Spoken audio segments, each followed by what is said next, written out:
Je vous propose un nouveau tutoriel sur EBP Pay Pro 2016 sur le thème de la valorisation des absences. C'est vraiment très intéressant, je dirais, de suivre ce tutoriel si ensuite, par rapport au prochain tutoriel que l'on va voir, vous souhaitez vraiment créer ce qu'on appelle des absences, je dirais, de type conventionnel, c'est-à-dire qui sont vraiment propres à votre convention collective, que EBP, ce qui est normal, ne peut pas connaître. Donc là, en fait, par rapport à EBP, on n'a que les absences légales. Eh bien, nous allons voir comment effectivement comprendre ce qu'on appelle la méthode de calcul de valorisation des absences, puisque lorsque vous faites une absence, je dirais maladie, non rémunérée, un accident de trajet, un accident de travail, eh bien, je ne sais pas si vous avez remarqué, quand on va dans un bulletin de paye, vous allez voir, au niveau de l'absence, eh bien, il ne va pas prendre le taux horaire, ce qui est normal, ce n'est pas une erreur. Vous voyez ici, quand on a vu donc le tutoriel sur les absences maladie, eh bien, quand on fait une absence maladie, la valorisation de l'absence est ici pour ce salarié de 9,13 € alors que son taux horaire est de 9,27 €.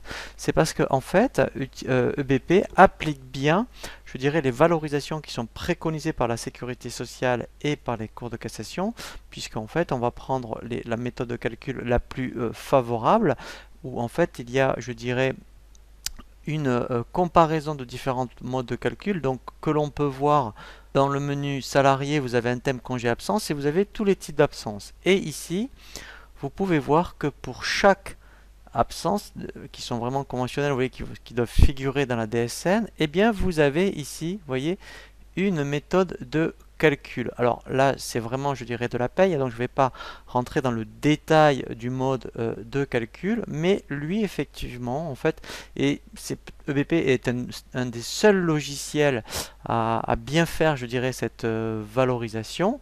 Et bien, en fait, effectivement, il va donc préconiser ces méthodes de calcul. Donc c'est pour ça que si vous utilisez par défaut les absences de BP au niveau légal, vous n'aurez jamais au niveau de la valorisation de l'absence le taux horaire du salarié. Donc comment on fait pour éventuellement, je dis bien éventuellement modifier cette valorisation si vous voulez vraiment que eh bien, la valorisation de l'absence, je dis bien au niveau des absences légales, hein, on verra les absences conventionnelles sur le prochain tutoriel, correspondent au taux horaire du salarié. Et bien dans ce cas-là, donc si je reviens dans un bulletin de paye, vous voyez donc ici en fait, on va changer directement dans, admettons, l'absence. Vous voyez donc là, mettons c'est une absence maladie.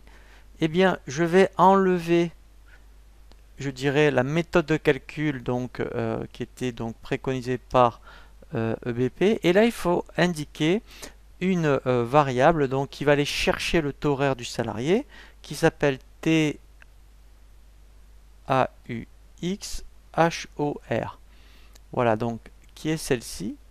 Et là, en fait, vous pouvez être sûr que quand je vais faire enregistrer, dès que je vais refaire calculer, voilà. Et là, vous voyez que, eh bien, en fait, il m'affiche bien le même montant au niveau taux horaire que le taux horaire du salarié. Alors, bien sûr, après, il faut faire pareil pour toutes les absences. Voilà. Alors, ce qui est intéressant, c'est que vous avez toujours une sécurité dans le sens où, comme vous avez modifié une rubrique, je dirais, qui appartient à BP, à chaque fois, si vous voulez revenir sur le paramétrage de BP, vous voyez, dès que je clique donc sur le bandeau, eh bien, vous voyez, il me propose de réactiver la fiche, c'est-à-dire de me remettre le paramétrage d'origine. Et dans ce cas-là, quand je vais refaire donc calculer, voilà, vous voyez, je vais bien retrouver eh bien, mon taux qui était donc préconisé par EBP. Voilà, donc si vous souhaitez vraiment avoir la valorisation, eh bien, je dirais par rapport au taux horaire du salarié, par rapport à vos absences, dans ce cas-là, vous enlevez cette méthode de calcul et vous, à titre de rappel, vous y mettez une variable qui s'appelle TAUXHOR. Voilà, et donc ça, dans ce cas-là, donc là, il faudra le faire pour toutes les rubriques et à tout moment on peut réactiver donc le paramétrage d'origine. C'est ça qui est bien maintenant sur ces nouvelles versions, c'est qu'en fait après on casse rien en fait, hein, dans ce cas-là on peut réactiver en cliquant sur le bandeau pour revenir sur le paramétrage d'origine. Voilà, donc ça c'était vraiment très important, je dirais, de voir bien comment on fait pour obtenir la valorisation, je dirais, des absences, pour que maintenant sur le prochain tutoriel on voit comment créer, je dirais, des absences, je dirais, qui vous sont propres, puisque au niveau de BP, ce qui est normal, le BP ne propose que les absences légales, et là on va voir après vraiment des absences comme, admettons, congés sans solde, événements familiaux, je dirais, tout type d'absences qui sont, je dirais, indiquées dans votre convention collective.